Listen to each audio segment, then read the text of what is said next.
இஞ்சி பூண்டு நசுக்கிற கல் வச்சுருப்போம் இல்லையா, இந்த கல்லை வந்து எடுத்துக்கோங்க. இப்போ நம்ம வீட்டில் நிறைய நைஃப் சிசர்ஸ்லாம் வந்து நம்ம கட் பண்ணி போக போக வந்து அதோட ஷார்ப்னஸ் வந்து கம்மியாக இருக்கும் இல்லையா, அதை ஷார்ப் பண்ணுறதுக்கு இந்த இஞ்சி பூண்டு கல்லை வந்து திருப்பி போட்டுக்கோங்க. இந்த மாதிரி போட்டுட்டு அதுக்கு மேலே அந்த கல்லுக்கு மேலே நல்லா இந்த மாதிரி ஒராசி விடுங்க.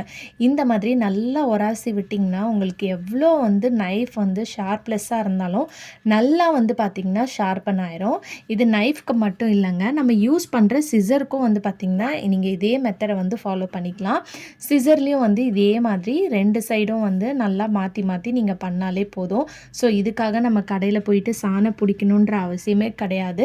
ஸோ இந்த மாதிரி சின்ன சின்ன விஷயம்லாம் தெரிஞ்சு வச்சுக்கிட்டிங்கன்னா என்றைக்காவது ஒரு நாள் கண்டிப்பாக உங்கள் லைஃப்பில் வந்து ரொம்ப யூஸ்ஃபுல்லாக இருக்கும்.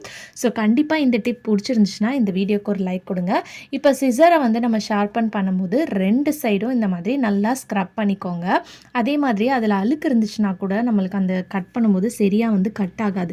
நல்லா இந்த மாதிரி ஷார்ப்பன் பண்ணி நல்லா அந்த இதில் வந்து ஸ்க்ரப் பண்ணி தேய்ச்சி விட்டதுக்கப்புறம் நல்லா இதை வந்து சோப் போட்டு வாஷ் பண்ணிடுங்க. ரொம்ப